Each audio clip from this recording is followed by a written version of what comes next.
Yeah, there we go. Hi guys, welcome to this week's Movie Club Strikes Back Hangout. I know you were probably expecting someone else, but today I will be moderating this hangout. My name is Meta. You might know me as Meta Medicine. This week's hangout, we have a lovely, lovely bunch of people and a lovely topic, so let's just get into the introductions. Hey everybody, I'm Courtney. You can find me on Twitter at Courtney Garrett or youtube.com/rhetoricalfoil. I spend most of my time taking care of a tiny baby who is my niece, who is right over there, who is staring at me angry. But I love every second of it. And sometimes I talk about movies. I'm Christina. You can find me at FFFNFangirl at Twitter or at Christina Marie on YouTube. I am kind of a fluttery mess right now, so you can't really find me anywhere except for maybe on Twitter. But I'm here now. Yay! Yay! Hi, I'm Humanity. I don't really do these that often because I am stupid and I build websites for a living, which means I work like 100 hours a week. But I'm here this week, and that's what counts. So you can get me on Twitter at OHumanity, on YouTube at OHumanity, where I kind of make immature videos about sex and stuff like that. All the good stuff. I don't get any of them. Hi, my name's Adam. My YouTube channel is Junk Drawer Videos, and come check me out. Oh, that was a concise, yeah. Yeah. Straight to the point. Yes. I am Liam on these hangouts, cervixed sometimes on these hangouts, and cervixed everywhere else on YouTube. I used to moderate these hangouts, but clearly, as indicated by my hair, I have descended into madness. Yeah. I occasionally talk about movies on my channel, but not lately because I'm lazy. So, yeah. Hi. Hi, I'm Jenny. I'm Took It Home to Jen on Twitter and Took It Home to Jenny on YouTube, and I mostly do reviews. And I'm having an internet problem today, so if I cut out, I apologise. And if I descend into chat room / live hangout madness, I will put on a pair of cat ears to join Liam in this crazy Britishness. And then it will cross over to Hugh, and it will end badly. I don't have any animal ears. Oh no, that's What's wrong with unprofessional. This is a hangout. This is a professional hangout where we all have cat ears. I have mouse ears. If it comes to that, I'll go find one of my cats, and they'll have that. And I'm much more morbid with that. Well, this is already going swimmingly, I can tell. This is going to be really great for me. Well, as my introduction said, my name is Meta, aka Meta Medicine. I usually use the Hangouts to talk about 50 Shades of Grey, but since I'm moderating today, I'm going to try not to, but it's a struggle.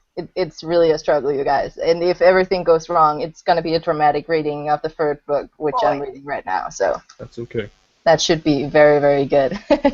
So today's topic is Hero's Journey. And basically we're going to talk everything about heroes, anti-heroes, our favorite movies with heroes. But before we get into that, I have made Jenny promise that she would talk about what the hero's journey is, because she is actually the idea behind this topic today, because she used some of her videos to talk about this. So if she would like to explain a bit about that, we'll do that. Oh gosh, I'm going to screw this up now really badly. Yes. Basically, I wasn't really introduced to the subject until my sister bought me this book, which is amazing. And it's basically, the concept of the hero's journey is the idea that there's sort of a very consistent structure for a story that has travelled from mythological stories all the way through to modern stories, and it's a very sort of satisfying system that you can apply to almost any story ever. And it's very, very interesting to apply this system to modern films and also apply it to things like traditional Greek mythology, and I'm just going to quickly read through it, but basically it's a concept that you can apply kind of, it's got a nice little diagram in the book. Pictures! Yay! So basically it's the idea that it's got 4 acts, and it starts with kind of introducing a world, kind of then going into sort of the adventure thing, the final kind of showdown, as it were, and then the journey home, and how it's very cyclical and it's a nice little concept, and I like applying it to things because it makes my story understanding more structured. And yeah, I really like it, and I think it's a really cool concept for everyone to explore, even if it's very difficult to apply to a lot of things, particularly modern films, because they're sometimes disjointed in terms of timeline. Anyway, I'm going to stop talking, and I don't know if that's a good explanation. No, that is the general idea. The idea is that the hero finds the problem, goes out into the world, encounters creatures and adventure and everything, and there's a problem that they need to solve the problem, and then coming back home again. It's like, I just say the diagram, it's like a circle. I guess the classic examples would be like the Odyssey and the Iliad, like old Greek mythology and everything. And if you take modern stories, something like The Hobbit is also, you are introduced to the character is introduced to the problem, etc., etc., etc. But it is typical that's how storytelling goes. But the problem is, how do you apply it to understanding movies? So basically, the first question that we're sort of going to tackle is what typical hero's journeys movie do we know? What movies use this type of trope almost? And what are our favorite hero's journey movies? Anybody want to go first? Jenny. Okay. I was just going to say the classics that immediately jump to mind. It's a shame Kiwi's not here, because Lord of the Rings and The Hobbit, where it has it's a fantastical world, but it starts in this sort of very little quiet place of Hobbiton, and then it goes out into epic places because there's a problem, and then it cycles back around. And those films are awesome. Yeah, I guess I like definitely those movies, and also I guess that's because it's also based on the books, and the books are based on the hero's journey. Adam? Well, the only reason I'm at all familiar with it is because I'm a Star Wars fanboy, and George Lucas has kind of said that he used it as his blueprint for the movies. So Star Wars, I'm going to say, is my choice. There's also The Matrix, The Wizard of Oz, and really a lot of them are out there. Yeah, a lot of the big time movies use that sort of, I guess, can you call it a trope? Is that the correct term? Well, it's kind of in like a very intrinsic inbuilt system to the idea of storytelling, so it's not really a trope, it's kind of like just a continuous pattern. Yeah. That sounds like the most complicated way of explaining it ever. I'm sorry. No, it's just because in my mind it's a trope, but Danish, she doesn't understand the words, so. Hugh, what do you have to say? So, like, I understand that the typical formula is kind of like Theseus and the Minotaur, and like going there and overcoming something and coming back. But like taking this into what you probably wouldn't term a superhero movie. But if you consider something like RoboCop, still follows the same concept, because it takes the man who then dies and then essentially goes on the journey, which is less of a physical traveling, and he kind of rediscovers himself, and obviously kind of gets revenge and overcomes the problems, and then ends up kind of self-aware as a man again. So it's still kind of the same journey. Yeah, just more maybe of an internal. Yeah, more internal and more theoretical than actual. Like physically, like Lord of the Rings, traveling to Mordor and actually dealing with the ring. It's kind of like he essentially dies and comes back to life, deals with the problem, and then essentially comes back to life by being aware of who he was again. Yeah, well, definitely, I think that in more modern movies, maybe the use of that type of storytelling is more internal and more personal sort of journey and discovery of a person and a problem that they have, instead of the actual physical going out into the world, meeting these mythological creatures, tackling the problem, and then coming back home a changed person. So I get, I see that. Cervix, you beautiful girl. Thank you. Basically, I was going to say Star Wars, like Adam said, but see, that kind of formula, the whole kind of hero's journey formula, that's it's not necessarily just applied just to heroes and characters. It's like can be applied to how the general plot goes. Like in most films, in film there's like a 3-act structure of the film. It's the equilibrium, then the disruption, and then the return to normality, the return to equilibrium. And but normally nowadays a lot of that formula can change and is normally altered a little bit. Where at the start of the film, maybe the hero loses his way or he's not where he should be. He finds where he should be, and then he identifies the problem, and then he stops it. It's much like Batman Begins, I think. He obviously has lost his way. He's identified that there is a huge problem in the Gotham specifically. He loses his way, sort of finds his way, then identifies a new problem, and then comes back to stop it. Mm-hmm. Yeah, well, I think that the formula can be interpreted a lot of different ways, and I think that a lot of people are playing with that basic concept of the hero's journey.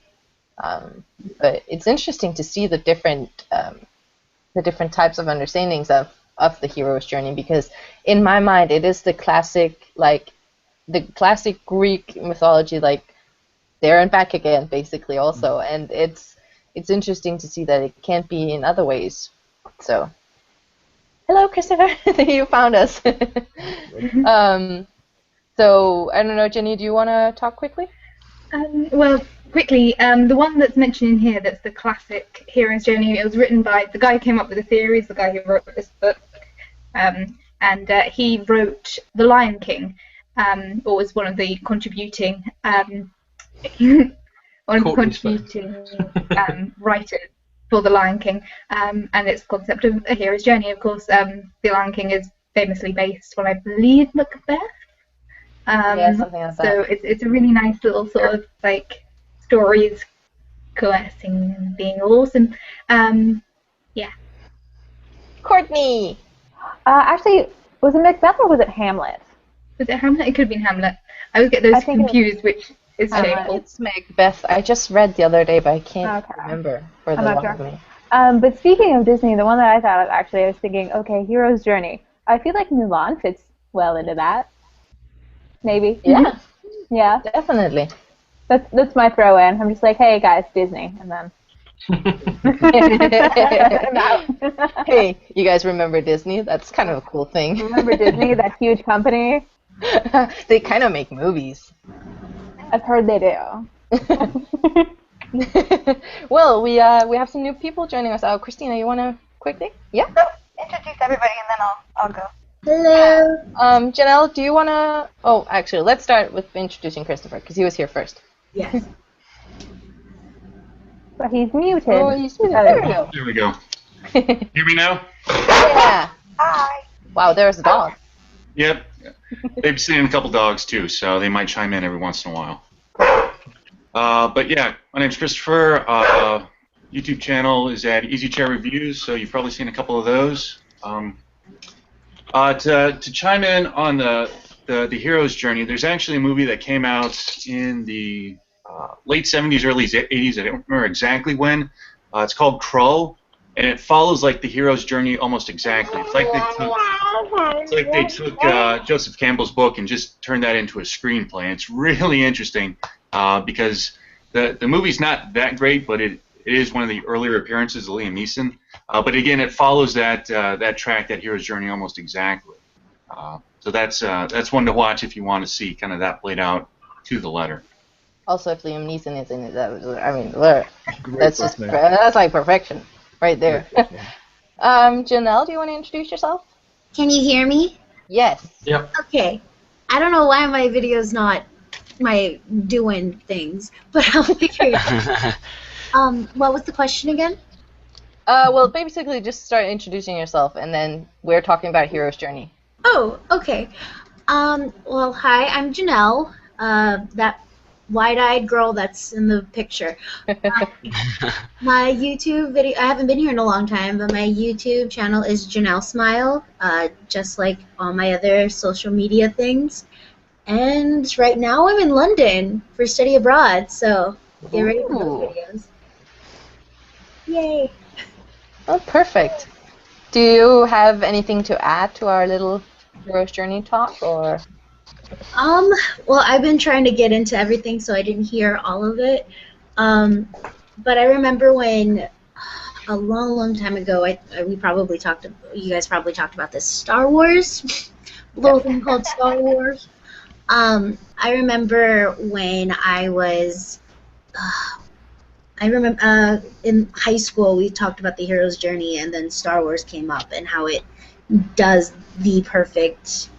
It sets up the rules for the hero's journey for at the time I guess the contemporary people or the now people than it did in the olden days. But yeah, I see that as pretty much a good stock example for the hero's journey.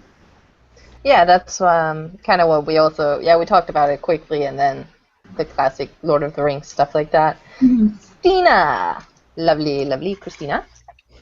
So I'm surprised nobody said it yet because I feel like the whole series is kind of a big giant hero's journey. But Harry Potter, I mean that's just kind of he has like multiple things he has to go through his journey, and so there's that.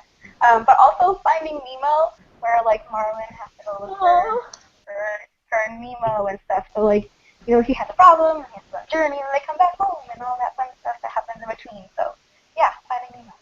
But do you see, like the Harry Potter series, do you see it as all the books, all the movies together is like the circle, or every single movie is the circle, if you understand my question? I think the whole series is one giant circle. Yeah. Because he never gets back to like any normality in between like each chapter. Like it's just like a mini journey. I guess each different book, each different movie is a different journey, or like mini journey within his giant journey that he has to go on to get back to like a peaceful spot in his life, to get back to a normal spot in his life. But if you think about it, he never really started off in a normal, like, I guess when he was an infant before his parents died, yes, but like he is not aware of the problem he's facing at that point, because he grows up and he like is treated horribly by his aunt and his uncle, and then it's not until he gets introduced to Hogwarts that he's just like, there's something out there that's greater than this. And then as soon as he realizes that, everything just kind of like falls into his lap and is like, hey, sorry, you think that life is going to be good, but it's not. You got to do all this first. So all these issues. You got to face your death a couple times before you can have a good life. Sorry, Definitely. but yeah. So, Cervix, do you have something to add, or are you skipping? Yeah, it was about the Harry Potter thing you said, like what Christina said just there. It's like it's across every individual movie, but also the hero's journey can be applied to the entire saga as well. Yeah, he does do that whole identifying the problem and going out and sorting out and dealing with it every single movie.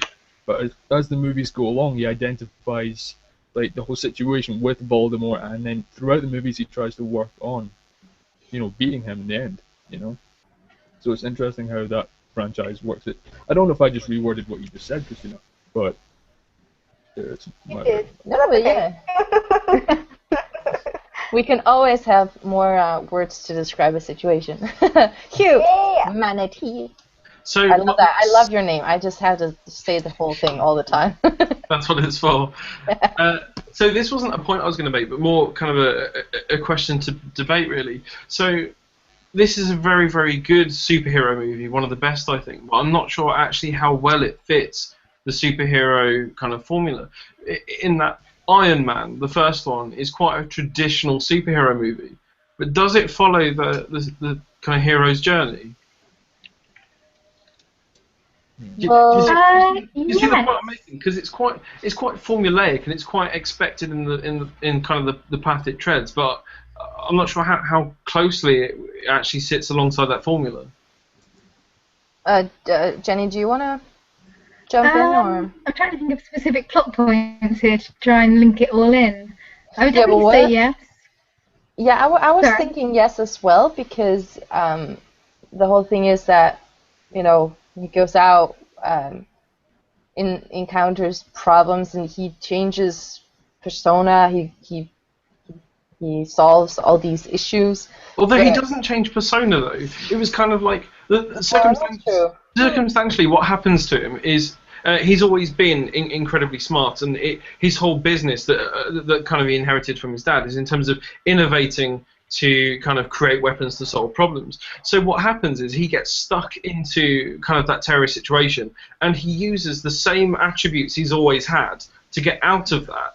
And like he doesn't go kind of not until the Avengers, he kind of doesn't go on any real path of personal discovery, and that's kind of my point. He doesn't really overcome anything necessarily beyond kind of the skills he already had.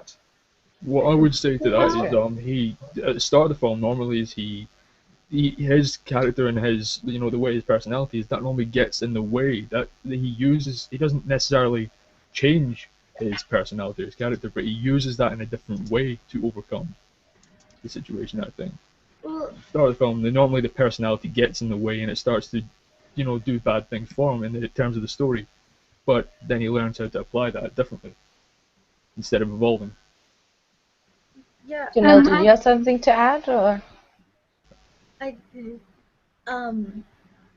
Well, I kind of think he's an unconventional hero, or he has an unconventional hero's journey, because of the fact that he does get rebirthed. That's how he becomes Iron Man. So even though if the hero's journey's out of whack, he kind of is following the hero's journey, because of the fact that he was rebirthed into Iron Man and then was able to do some sort of, like, he didn't change automatically, but he was able to change a little bit in the first one, even before. So I think before Avengers, he was able to follow that journey. Yeah. Jenny? I was just going to say, it's been a while since I've watched Iron Man, because I missed Harry Movie Club, because I watched practically every other Marvel movie that weekend, and then I just couldn't handle anymore.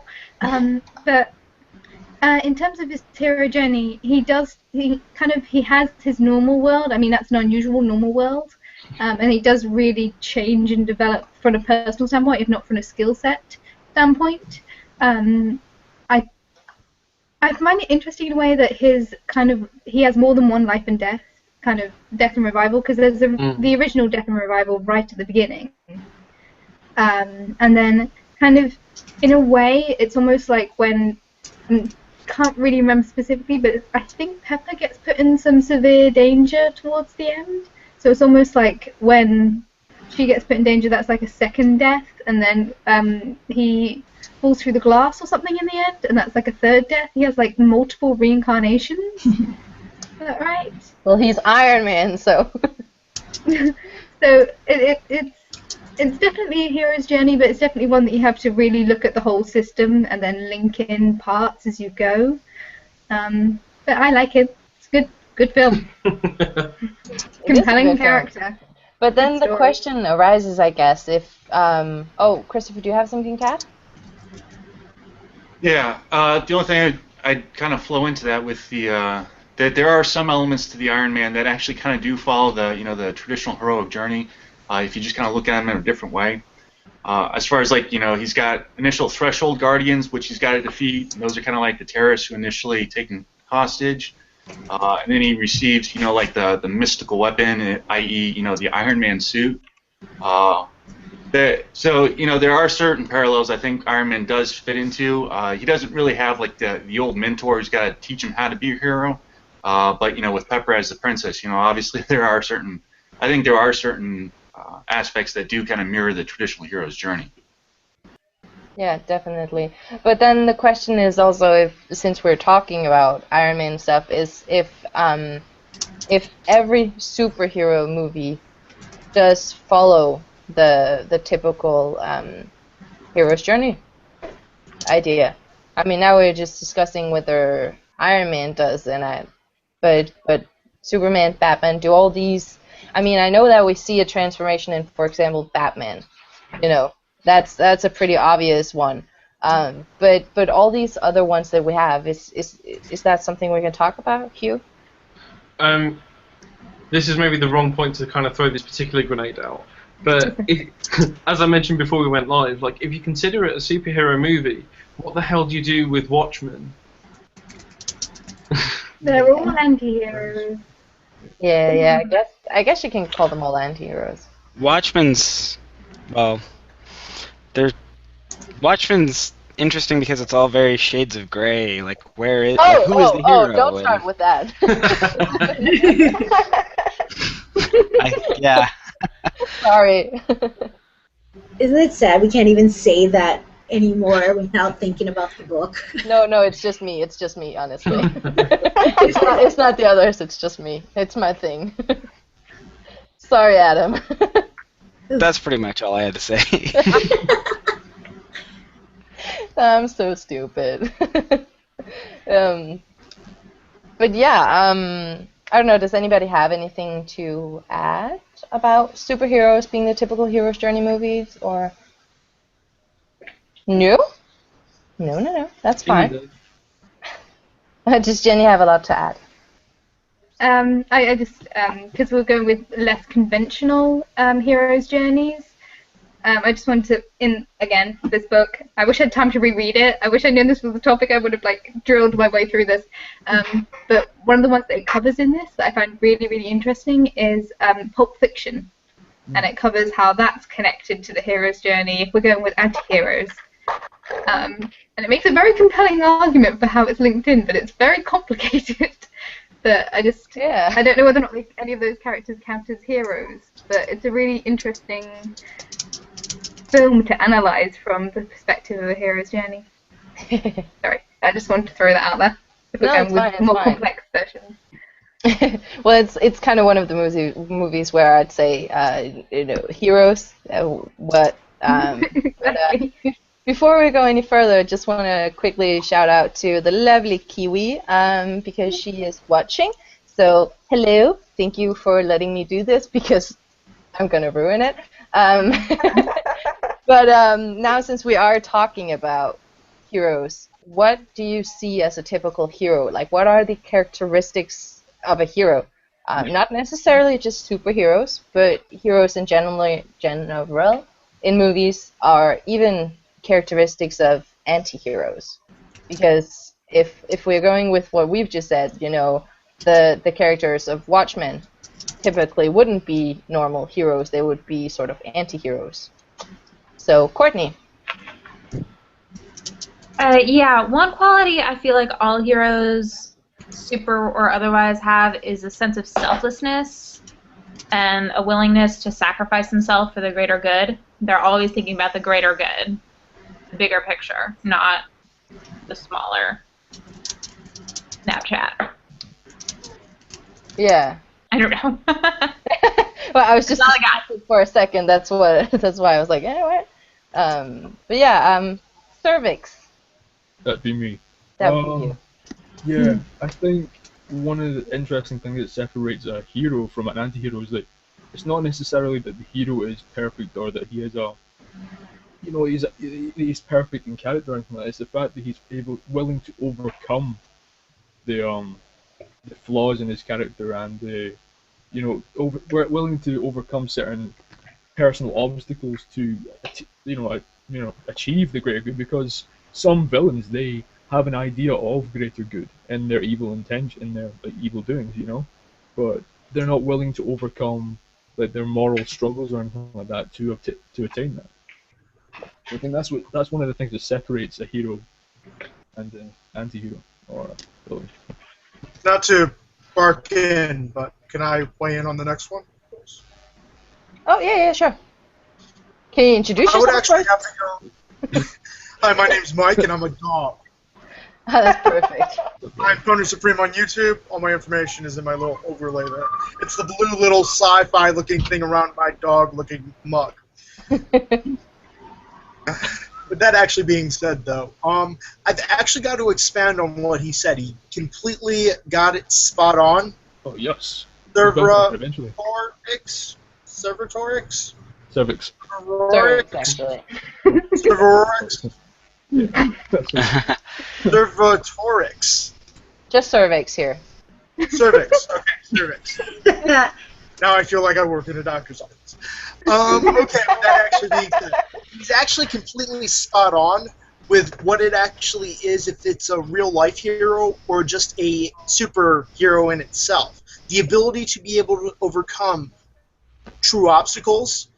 But I would say that if they're a superhero, at least, all good superheroes have a protagonist. A protagonist that is their yin to the yang. Well, their yang to... The whole yin and yang concept, that goes for a superhero and its core supervillain. That's something that actually has to play in to just the humanization of the character itself. Yeah. Hugh? The point I was going to make, well, 2 points I was going to make. One, the notion of kind of what for me defines a hero from a superhero angle. Even though I wouldn't ever say he was my favorite, I think what defines a hero is kind of the attributes that Captain America has, kind of in terms of kind of intending to stand for what's right, kind of no matter what the opposition is. But the point I was going to make kind of secondary to that was I quite like the idea of considering the hero and villain relationship between Charles Xavier and Magneto, because the theory being that they're both kind of pushing for the same goal from two different strategies, whereas one is obviously written quite specifically to be a hero and the other is obviously a villain. I just think that's an interesting relationship. To actually expand on that, though, Hugh, it just goes back to that dichotomy. Wow, I'm basically brain fart for a second there.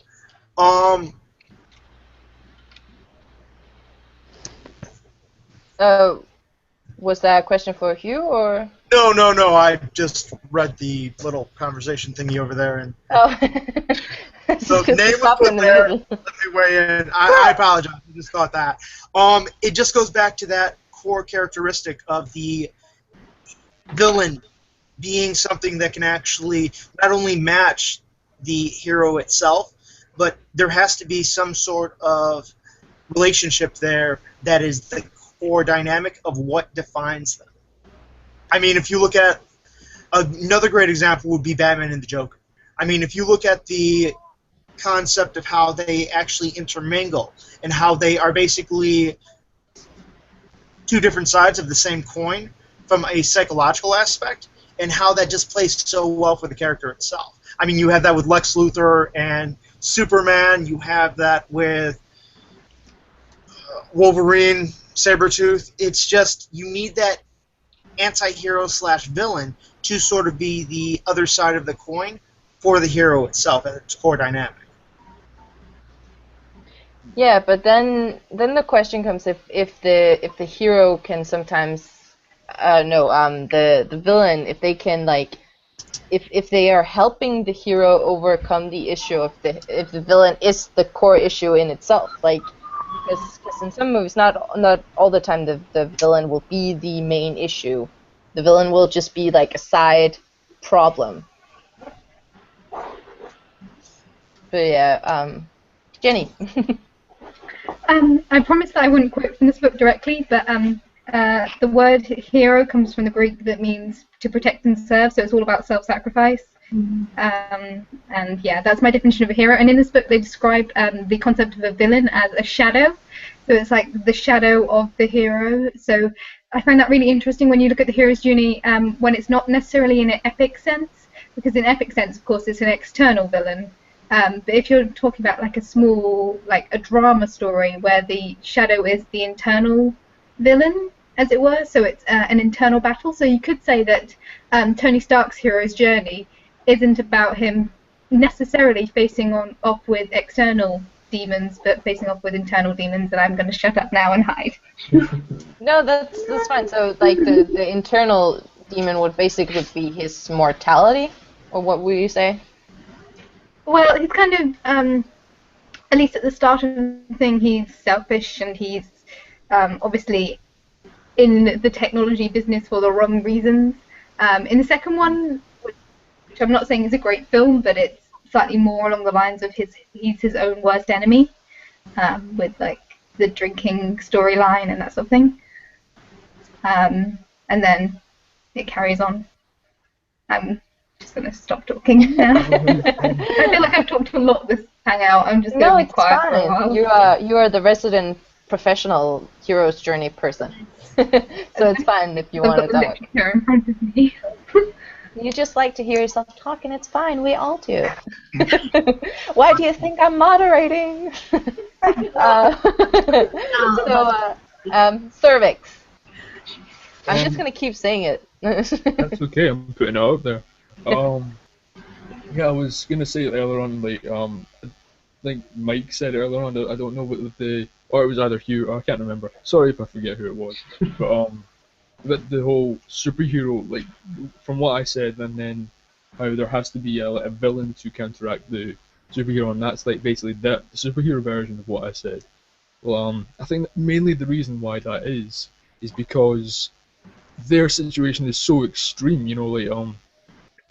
They really do both represent the two sides of our struggle, the struggle to overcome, those obstacles and all that.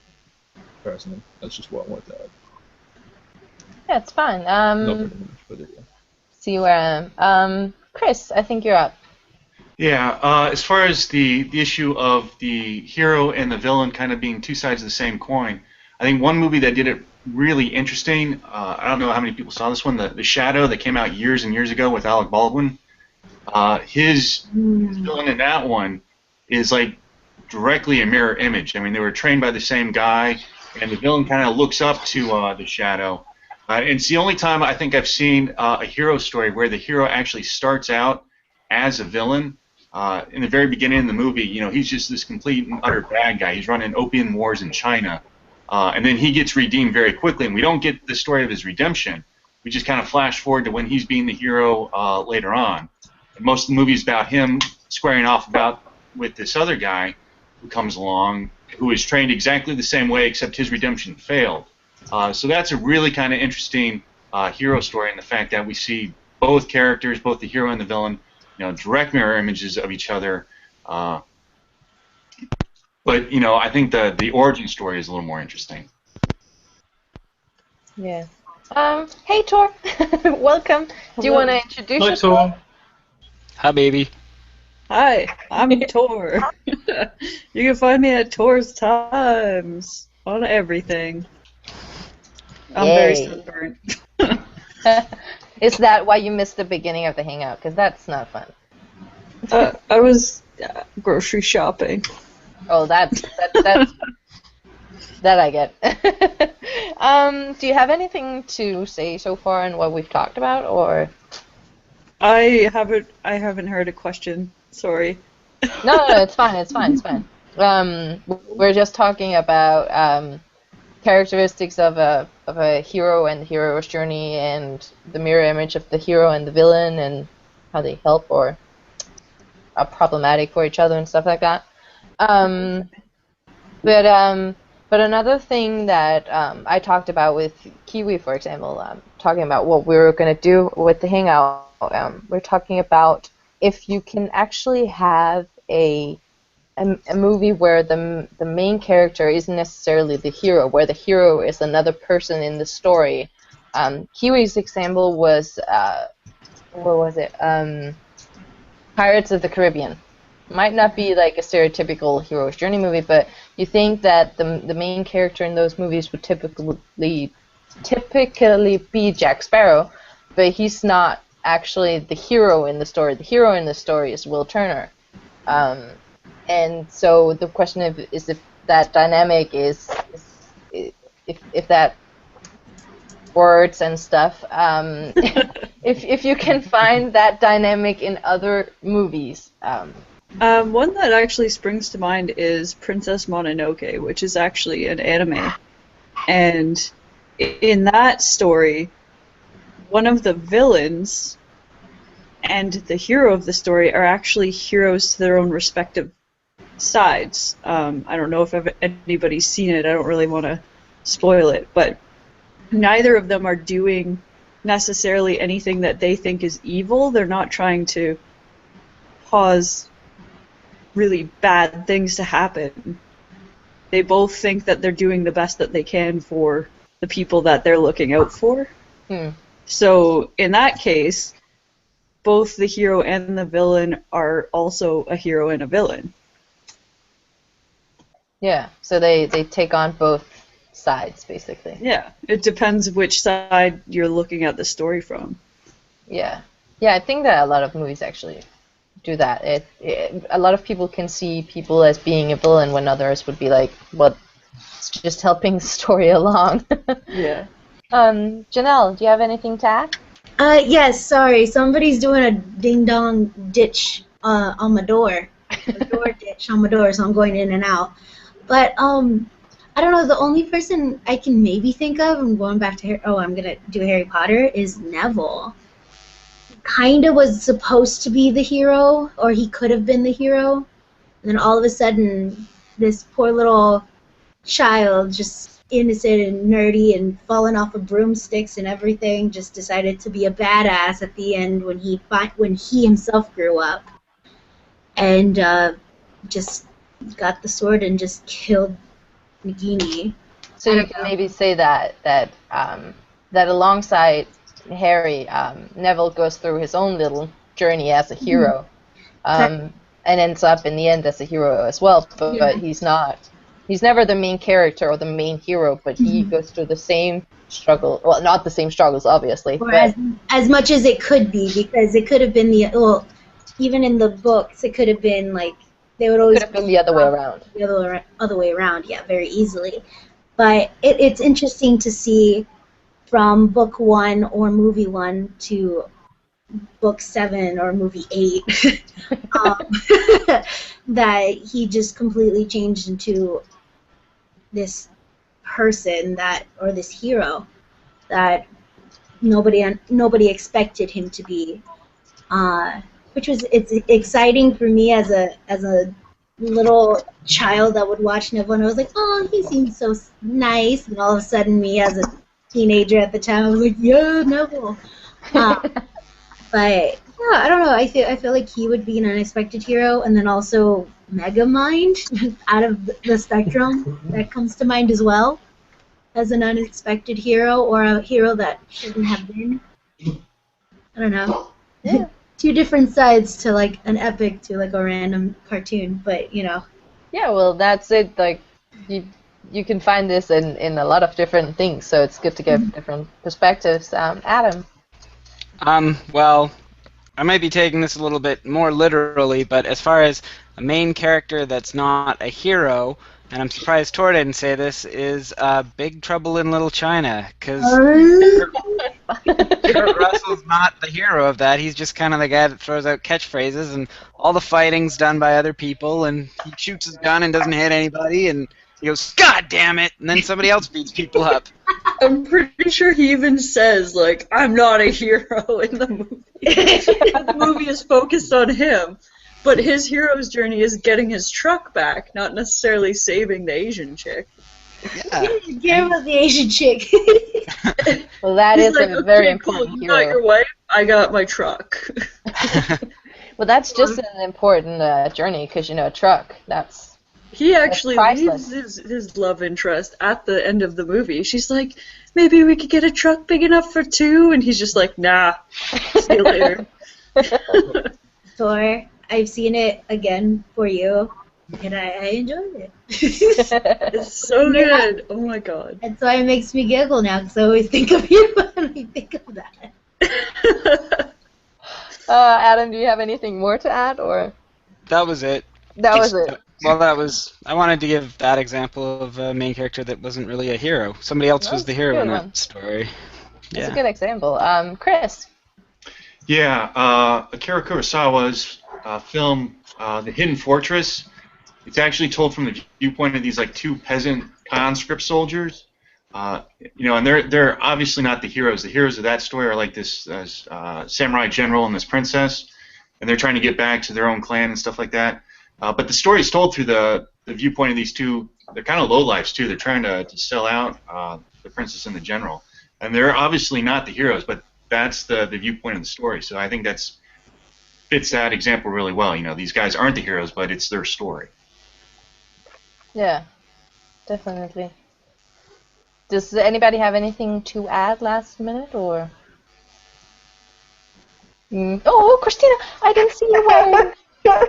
So, last minute, like Harry Potter thing.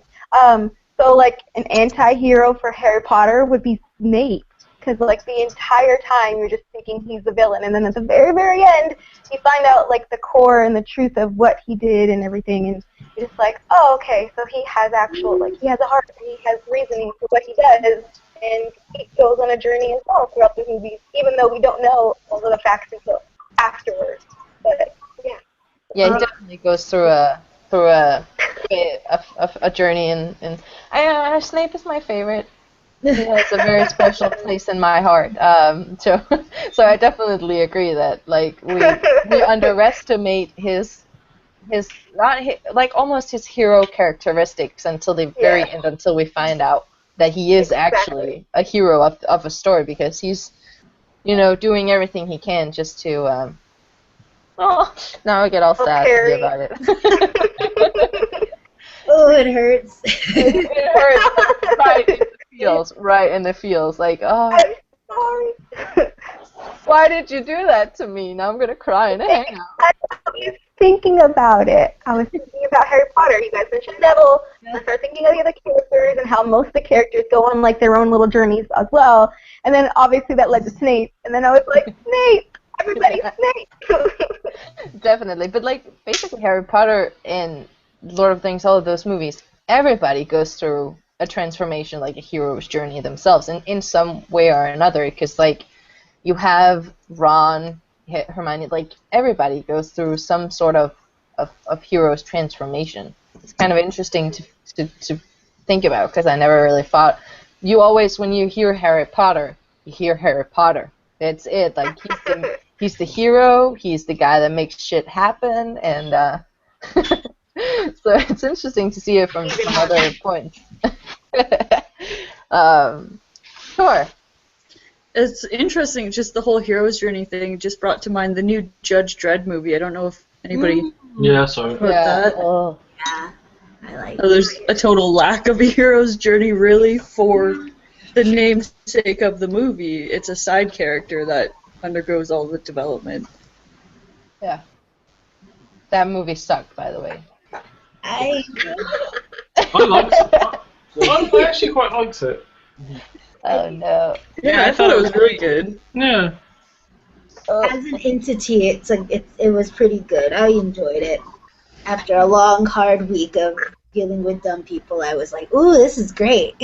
I don't know. The thing is, when I watched it, the main character, Judge Dredd, he looked like he was trying so hard to look angry all the time that I just couldn't take it seriously. And the only person I basically cared about, who he has become like a big love of mine, is the guy that played like the tech nerd. Yeah. I love that guy. He's like the shit end of the stick in that.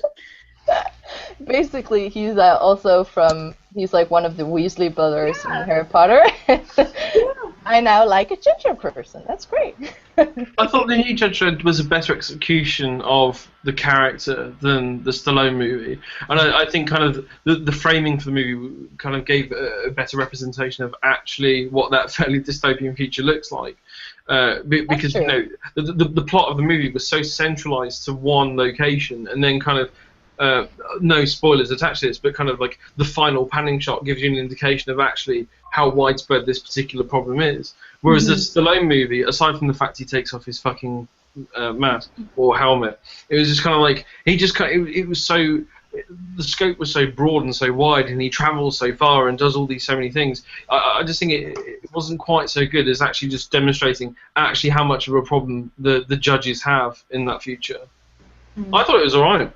Yeah. Yeah, well, when you say it like that, that part is fine, but I could not get into that movie. It's one of the first movies where I just thought, nope, that's never happening for me. It helps that I like Carl Urban as well. I don't know why I like his acting, but for some reason I quite like when he does things. Yeah. Well, that was a bit of a leap to something different. That's I don't know. Can you even say that Judge Dredd is the hero? No, you can't. He doesn't go on a hero's journey. No. No. There's no hero's journey there. That's just him going to work. Yeah. Like, That was just him fucking shit up. because that was the whole point. Like, I mean, the Stallone version, yeah, he goes on a hero's journey. The Carl Urban one, no, that's the journey was for the people who were with him. That was just him executing what is a fairly pedestrian day at work for him. That was kind of the point it was trying to make. Like, look how fucked up this future is. That this is just fairly ordinary for him. It's a Tuesday. Yeah. You know, like this was like a life-changing event for the people who go along with him, and for him, this is just like Wednesday. Yeah. Same shit, different day. Yeah. Oh yeah.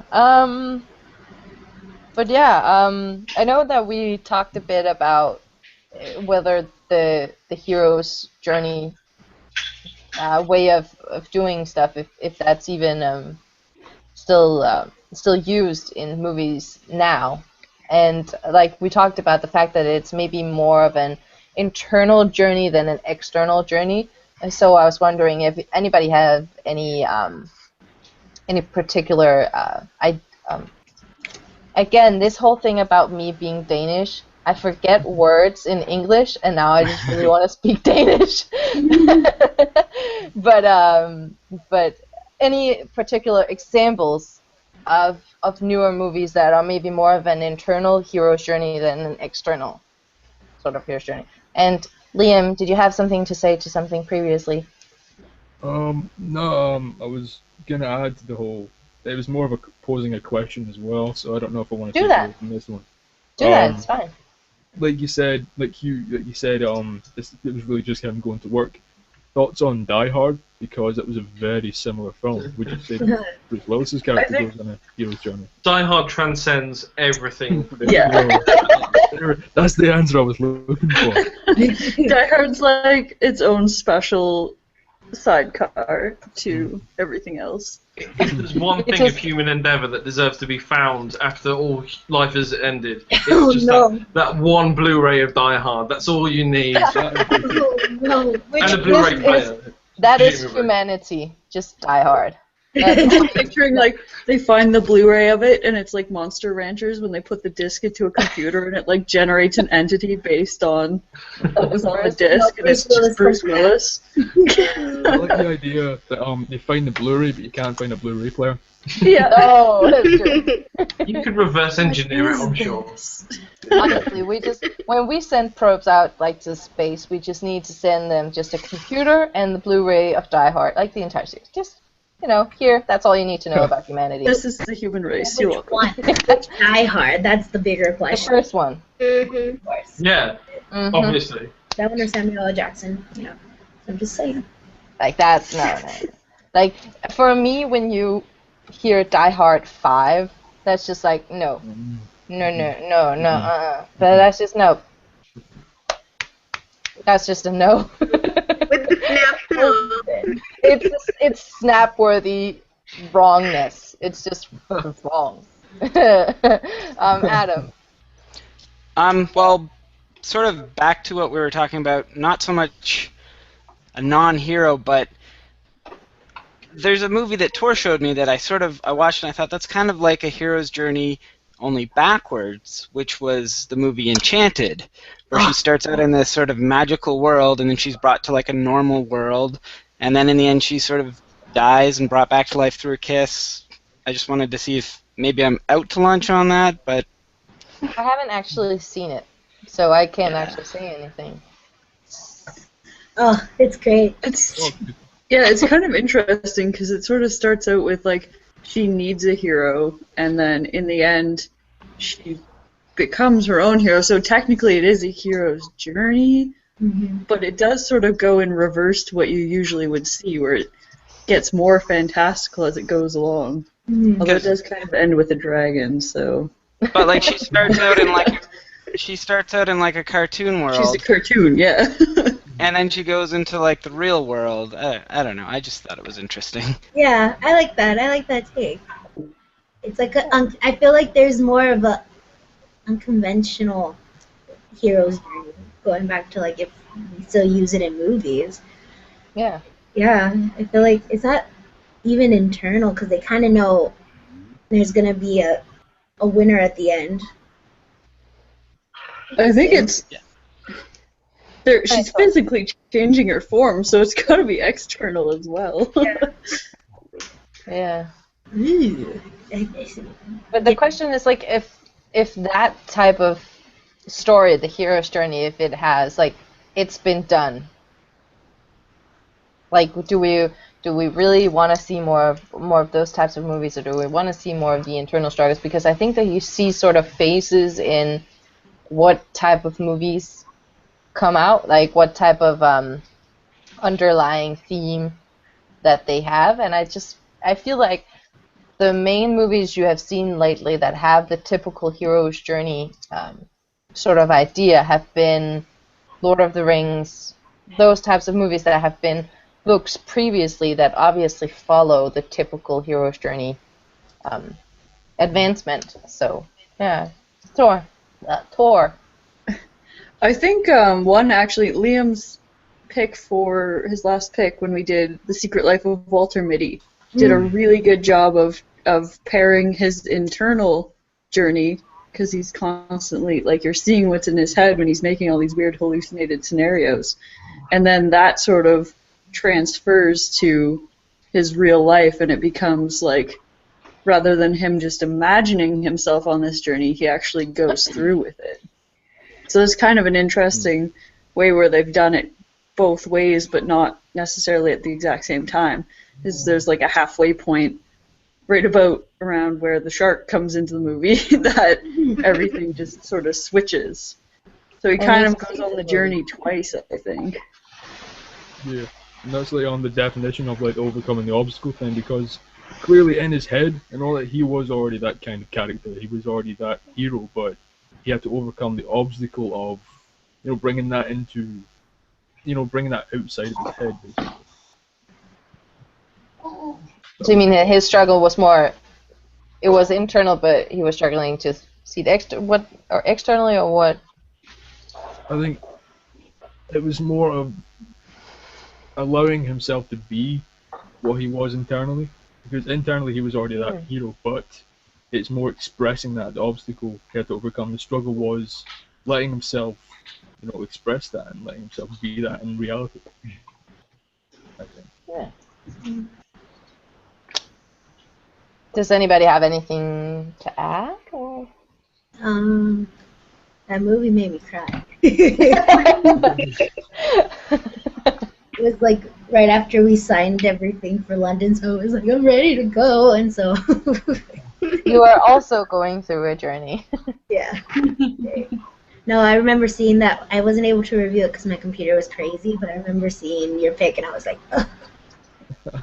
I didn't see it. Now I feel like I really want to see it. Oh, you gotta watch it. It's just because I always feel like when I see there's Steve Carell in a movie, it has to be a funny movie, and then if it's gonna be a serious movie, yeah, well, Stiller, I think, did a great job with it. Yeah. It was really good. It was funny. It was a good way that it was described is it's more an epic comedy. To be honest, yeah. It's definitely got some comedic elements in it. Yeah. Sounds like you remember like a comedic element right now, Tor. Tor just starts laughing. It's like epic comedy, yeah, because the ending is basically a giant punchline. Yeah. Yeah. It is. It's just like, huh. It's like, oh, boom. Oh.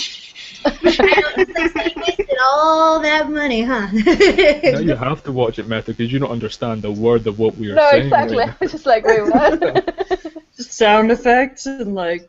It feels like that movie, The Last Holiday, but with them. I didn't see that either. Now I feel so behind. Okay, well, I definitely need to watch the movies then. I feel like it's bad that I'm in a movie club hangout and I haven't watched these movies. It's all good. Not too bad. We watched that out of a whim. We were supposed to watch Hunger Games, and then I just decided to cry with Walter Mitty. Still haven't watched Hunger Games yet, so. No. Not that one on me. That's really bad. Okay. Talking about the Hunger Games, talk about a hero's journey. That was a beautiful segue there. Well done. Damn, I'm becoming a pro at this. But then again, not really. Well, basically, all of our questions have been about the hero's journey, but just heroes in general. What, like, not, it doesn't have to be a superhero or anything. What are our favorite heroes? It can be superheroes, it can just be normal movie heroes. What are your sort of favorite heroes? Do we have any? John McClane. Such a perfect hero. Janelle. After typing it, I'm like, wow, this is dumb. Selena from the Selena. He's an American icon, or no, not really, but. Yep. Yep. That's We're just gonna jump to Christina then.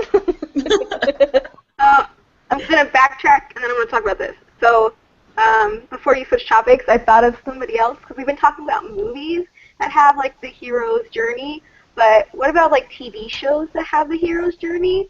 Like, and specifically like anti-heroes. I don't know why I'm on the anti-hero kick right now, but I was thinking Dexter because he's kind of horrible in lots of ways. Like, if you just were gonna read his like what he does on paper, but the reasoning for what he does and like the people he actually does kill, like that's very like he's trying to help the world, but also like help himself by like helping feed his desire to murder people, but only the bad people. So he's playing God in a way, but like I don't know. He goes on a journey. He starts out like in a certain way, and then as his life kind of changes, and he has a child, and everything kind of happens, he goes on a journey, and he changes the way that he thinks in some aspects, and he's able to like put other people ahead of him, like his sister and his child. But again, he's still a murderer, so that's the thing. Yeah, the thing is, like in the end, he's still a villain, basically. Yeah, well, that's the whole thing, though, like, right? Because he started off a certain way, and then he went on a journey and found himself, and then went back to how he was in the beginning. No, I'm doing this wrong. But no, well, I see where you're coming from. The fact that he does undergo some things throughout the whole series, and he just changed a bit. But I guess where I'm coming from is the fact that he starts off really bad, and then he becomes a little less really bad. That's still bad in my mind, and then I can't see him as a hero in that sort of way. If you can change it up and say that he's going through the villain's journey instead. Yeah. So he's a villain, and then he becomes a little bit less of a villain. I think we got it. Yes. But what did you want to say else? Well, the fact that he's a murderer, I mean, that right there, that's not very hero-y like. You know, the heroes that do kill people, they're killing people because, they don't have a choice. Like, it's their life or the other person's life. And Dexter doesn't have any of those struggles. He's just like, this guy is a pedophile, and I'm going to kill him because he kills little boys. Or this person is like, trafficking humans. I'm going to kill this person. And he just finds reasoning to kill them. And I guess in a way that's horrible in and of itself. But the fact that he's trying to do it to, like, better the area. I don't know why I'm trying to prove this point. I have no idea. I don't know. But it's so different what we see as the hero's journey, because we talked about this previously in the beginning as well, what type of movies we see as that. So yeah. No, I mean, I don't know. He has some hero aspects, but he's definitely a villain. But yeah. But he is trying to do something good for the world. Yeah. But in a really cockamamie way. Yeah, in his own fucked up way. So let's just say that he's going through a journey. Not sure if it's a hero's journey. Maybe it's just more like a bad person, villain journey. In his own little way. Yeah. Yeah. You know what, guys? I can't focus when the chat is going crazy. I'm like, I have one eye on the chat and I have no idea what's going on. I just see like, I'm not your 2-pound whore. I'm like, I thought we were talking about heroes. Sorry. I can't see any of this chat. I always feel like I'm missing out because we'll be talking and then everybody gets silent and all I hear is like keys flying on the keyboard. I have no idea what's happening. I'm just like, something's happening. I'm just going to keep talking about nothing. I was trying not to derail the whole thing by trying to woo Liam in the side chat. Of course you're going to derail it because he is obviously taken by me. I was trying to figure out what's going on. I was like, wait, what? And then I came back. We all know that when Liam has pigtails, it's just shit is gonna go crazy. So sexy. Oh my god. Oh my gosh, exciting. It's a request, lady. Linda. It is a request. Like, I mean, if Liam had a superpower, it would be super sexy pigtails. And I feel like that would just, like, if you were to cut off the pigtails, he would just lose all his power. It's like, yeah. He's basically the chick from Tangled. Exactly. Liam is Rapunzel. Liam is Rapunzel. But only when they're in pigtails. If he lets his hair down, then he's normal. That's like his superhero disguise, is he doesn't have his pigtails. Liam, Pigtail powers activate! But he's already cut his hair. So Liam, when you sing, does magical things happen? Sing the hair song. Sing the pigtail hair song. There were braids, yay! A lot of magical things happen when I do a lot of things here. And we'll not talk about them on air. I can just see you one day with just cornrows, and it's just, that's like a whole different power, a whole different level. Cornrows would not look good. It would look quite ridiculous. That would definitely. We used to do it in VidCon. Or we have to get him to get cornrows in VidCon. We'll just take him into like a tattoo piercing cornrow parlor and like give him a whole bunch of liquor and just be like, don't worry, we'll pick something real good. We'll just take him in with like the Scottish flag tattooed on his face and his hair. I feel like We're gonna have to get him bangs. Come on. I feel like Liam's superpower with the pigtails is that he is super distracting. That's one way of putting it. That is quite a good superpower to have. That would, like, you're the pigtail hero. What would your hero's journey be then? Well, thank you, Meta. It's heroes. I love that they're different colors. I couldn't find two. Yeah.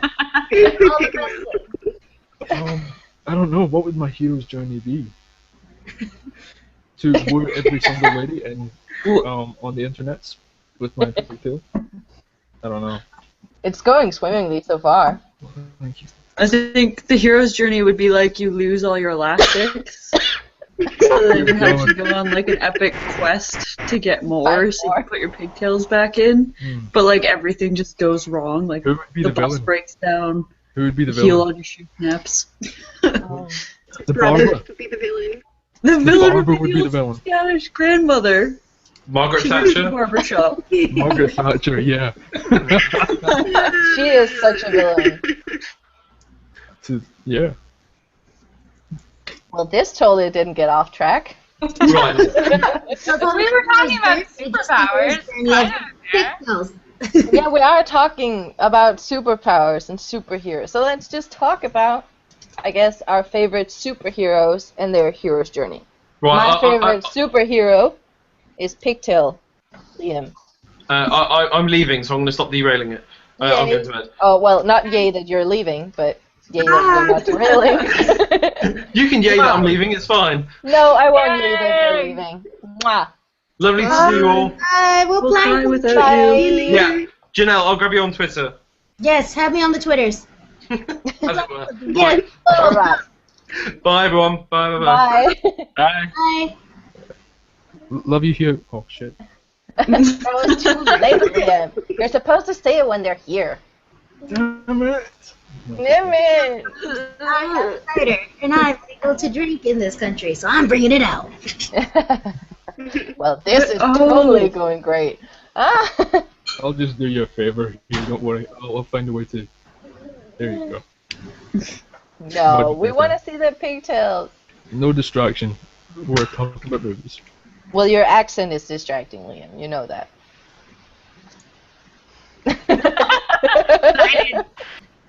Side eye. No, it's get it back on track, Meta. Damn it. So favorite superheroes and like heroes. Maybe if we can link it to a favorite hero's journey, like mine would be obviously Batman, kiss frickin' Bruce Wayne. And as we talked about earlier, he clearly goes through a hero's journey, like so many obstacles and transformation both physically and emotionally. So that would definitely be my favorite. Tor. I'm not gonna pick a superhero because that would be too easy. It'd be Superman. But to go back to the movie I was talking about before, Princess Mononoke, the most main character in that is Ashitaka, and I just think that he's like a really bomb superhero. Like he's just really like he starts out as this average normal guy and sort of has things happen to him that he has to deal with in the most positive way he can, I guess. I really don't want to give away the plot because I'm probably going to pick this for my next movie club pick. So it's just a really good like story. The first time I watched it, I actually was really, really sad and depressed at the end of it because I'd never be able to watch it for the first time again. Aww. There's a lot of movies actually and books also like that where you wish you get so sad when you realize this is like my first and only time experience it for the first time. Yeah.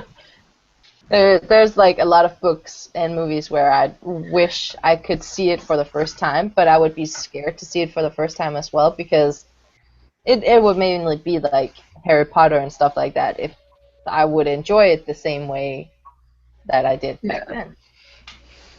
But I guess movies is, you typically have the same reaction as you do when you watch it.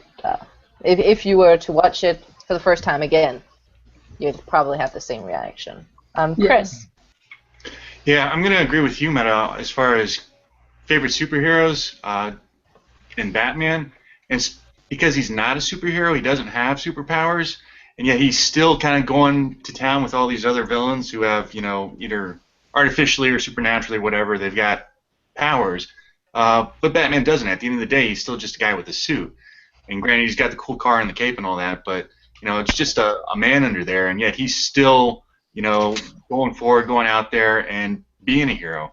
So that's why he's always been my favorite. Unlike Superman or Green Lantern or stuff like that, who they've got powers, so it's no big deal to them when they go forward and they're doing battle because it's easier for them. But Batman, again, at the end of the day, he's just a guy in a suit. Yeah, just a typical, just flesh and blood guy, just on a journey to try and make Gotham a better place. You just happen to have several $1 million. Yeah, who doesn't, Liam? Come on. Me, right here. Courtney. Actually, on that note about the superhero without superpowers, I'm gonna go ahead and say Iron Man. Yeah. He doesn't have superpowers. He built his own shit. Don't ever say that word, baby. But she's not talking yet. It's okay. Yeah. But yeah, he's just a regular guy who just happens to be a freaking genius, and he builds his suit, and they're amazing. Billionaire, philanthropist, playboy. Yeah, but like he's helped along a lot. Well, I guess Bruce Wayne is as well. Yeah, but I mean, the difference is, they both have money, definitely, but if you just took, I feel like, Bruce Wayne and like, okay, build your bat suit, he'd be like, fuck do I do? First Iron Man's like, okay. So Yeah, just but because it he took, can I build think it it with took his own Bruce hands, he's Wayne out better? of the bat Yeah. suit, and you took Tony Stark out of the Iron Man suit and put him in a bottle and shook it up. You'd have Bruce Wayne standing at the end of it, not Tony Stark. Although Yeah. I put this Yeah, to you. Bruce Sorry. Wayne, I think they've said, has the highest IQ in the DC universe. Yeah, I think he's a IQ badass. I'll put this to I you. just love Tony Stark because there's something about a funny alcoholic that I just That's because sometimes girls just really love a dickhead. right. but I feel like I understand the thing that they're basically they're not mirror images of each other, but they both have charisma, they both have money, they both have power in other places than superpowers. But Yeah, I they're feel very much like on the same level. yeah, they're basically on the same level. But I feel like Bruce Wayne is just he has a lot more struggles and a lot more things that he needs to overcome to become the hero he wants to be and the hero that people needs to be, which is why I like him a lot more. Yeah, I feel like the difference there is maybe Bruce Wayne has a lot of external struggles, like with his dealing with his parents, stuff like that, whereas Tony Stark maybe has more internal struggles. Yeah. But I also feel like Bruce Wayne has had like a lot of Yeah, he has had a lot more shit happen to him. exactly, like I think a lot of even the external things that have happened to him have impacted him internally, like and I feel like he needs to overcome a bunch more stuff. That's why I like him more. But I would say that in the Dark Knight Rises, see all the previous Batmans, he's mainly focusing with like internal struggles and all that, but in third one, Bane is an equal physical match to him, or maybe superior to him.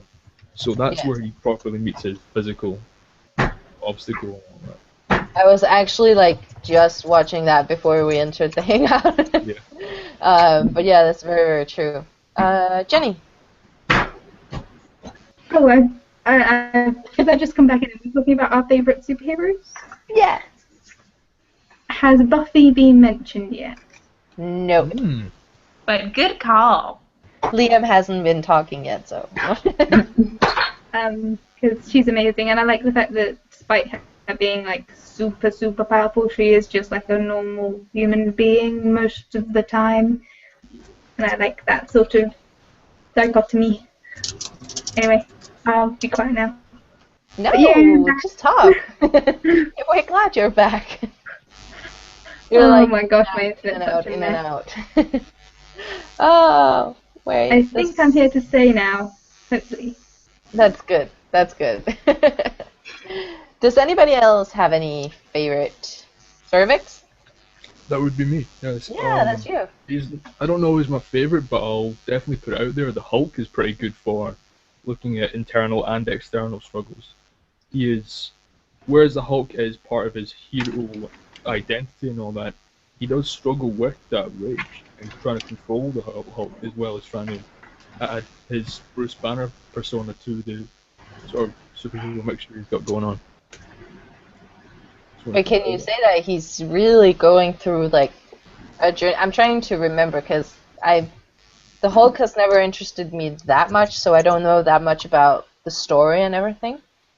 But can you really say that he's going through a journey? I know that he's Bruce Banner, everything happens, but he still ends up like the Hulk, not being able to control himself, not really being his own person. Well, that's the way you find out in the end of the Avengers film, if we really want to go there, like, and say the ending on air. Like, he does end up Spoiler trying alert! to control it. Spoiler! Yeah. He does learn to control it, or learns to unleash it in an appropriate way. And much like Iron Man, like what I said earlier on, Iron Man is able to appropriate his personality and his personality flaws sometimes in a situation that would help him win. You know, the Hulk, or Bruce Banner, is able to unleash, and he learns to control and unleash the Hulk at the right moment and in the right way to help, and be the hero.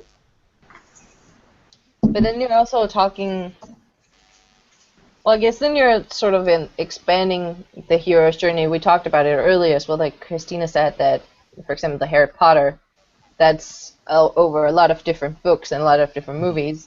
If we talk about Bruce Banner's journey, it would also be different movies, and it would be it's a longer and more expensive journey. And with this being a comic book thing, there's also different adaptations and interpretations, and it's a whole mess. You know? Just craziness. I don't want to get into it too much.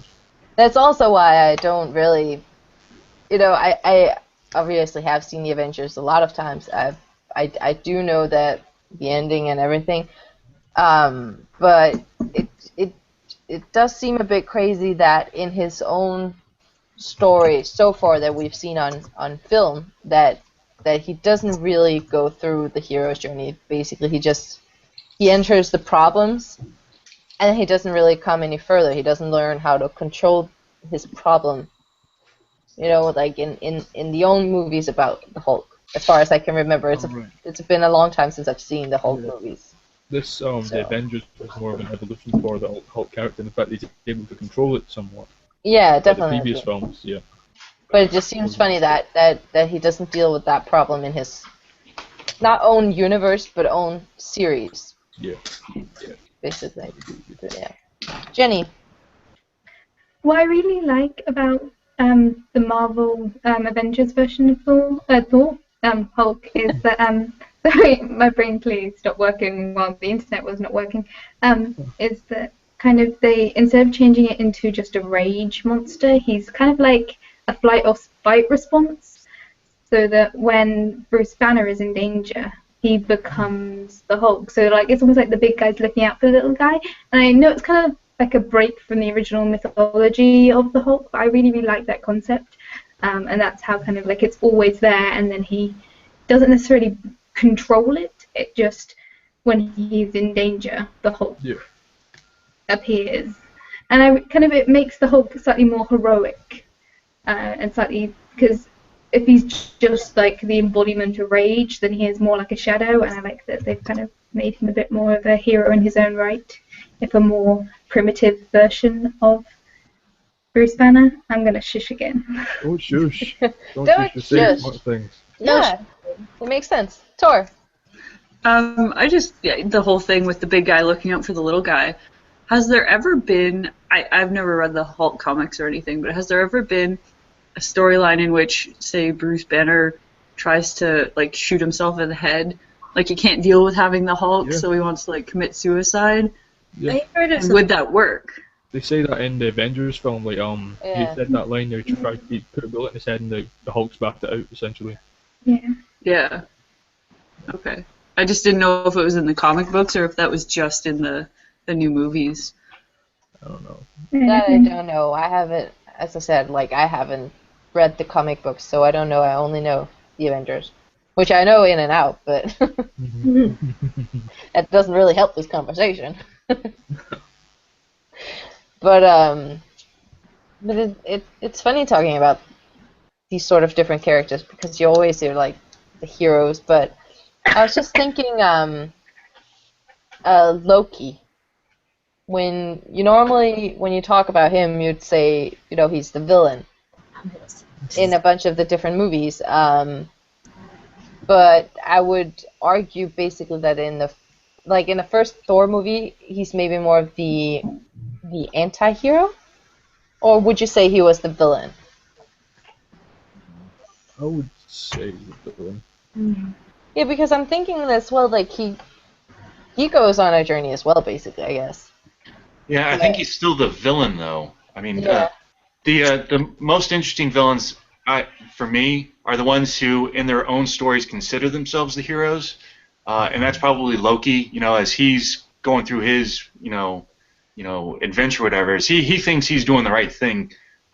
His perspective's probably a little warped, but he sees himself as the hero.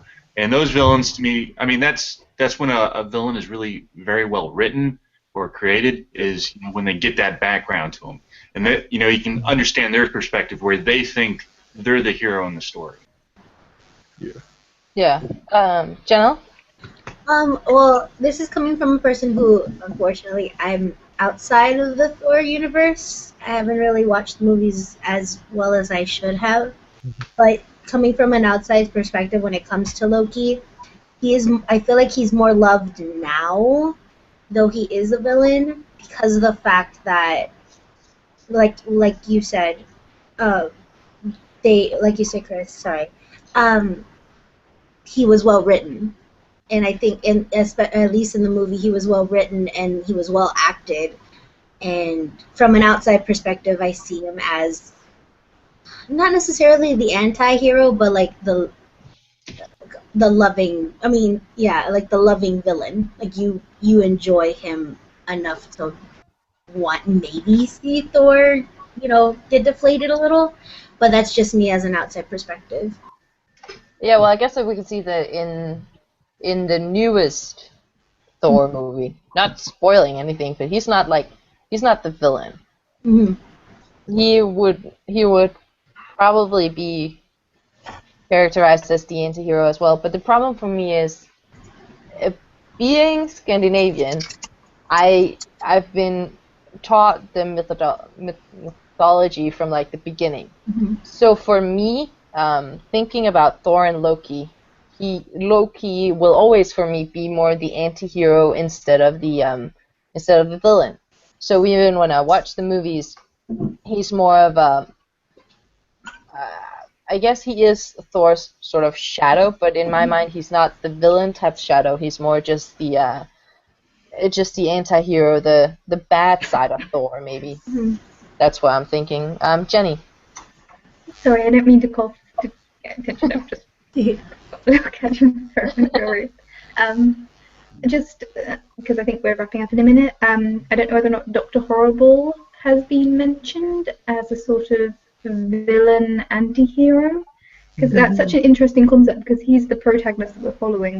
He's the one that we're empathizing with, but he is taking on the traditional role of the villain, and he's coming from a very well-intentioned place, but you don't necessarily agree with his ideology, and yet you really, really hate the so-called hero who is kind of the perceived embodiment of good and yet is not a pleasant human being, and you don't like them. And I like the concept, like a lot of movies are starting to like delve into that, like Despicable Me, the concept of this very stereotypical villain who's very, very empathetic, and you really kind of root for them even if you don't necessarily agree with what they're doing. But yeah, I just wanted to show that. Definitely. Does anybody have anything to add? One more thing, if I could. Yeah, of course. Just mentioning the new upcoming movie Maleficent. Well, Mm. it'd be an interesting thing to see how they tackle the whole from the villain's perspective and why they become the way they are. I don't know. Let's throw that out there and see your reactions to it. Yeah, definitely. It's going to be, actually, I'm looking forward to that movie as well. That's going to be really interesting to see how they do that. Yeah. So, but yeah, I actually think that we are close to wrapping up. We only really lost sight of what was happening at one point, where I couldn't control it. That's fine though. It went okay, actually, I'm thinking. But we're just going to go down the line as well, and just to sign off. So the order is in the chat if you guys want to see. But Chris first. All right. Thanks for letting me participate this week, guys. Again, my name's Chris. My YouTube channel is Easy Chair Reviews, and you can find me there. Thanks. Courtney, you're muted. Sorry, the thing got me muted. I am Courtney Garrett. You can find me on Twitter at Courtney Garrett or youtube.com/rhetoricalfoil. And I actually have to sign off right now because I have a fussy baby that needs to be fed and put to sleep. Baby! Hi, Queen from us. Love you. Bye. Hi.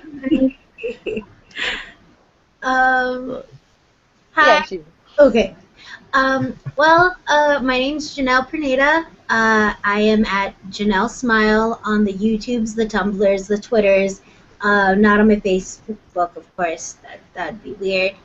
I'm doing videos now since I'm in London. I'm probably going to put 2 back-to-back soon.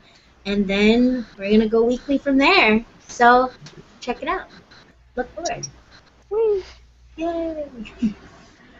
Hi, my name's Adam. My YouTube channel is Junk Drawer Videos. My Twitter is Junk Drawer Videos. My Instagram is Junk Drawer Pictures. Yeah, and check out my stuff. That's it. Have a good one.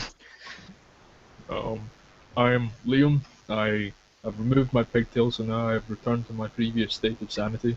So, yeah, I am Servatorix everyone on the internet. I do movie reviews occasionally. I have been absent for the past week or a bit. Now I'm coming back. And yeah, so you can find me there. Anyone on the internet. Servatorix. I'm Jenny. I'm TickHandJen on Twitter, TickHandJenny on the YouTubes, and I like to talk a lot about things, particularly movie and anime, and I have hideously embarrassed myself with my over-talking today. So. We all do, Jenny. We all do. Jenny.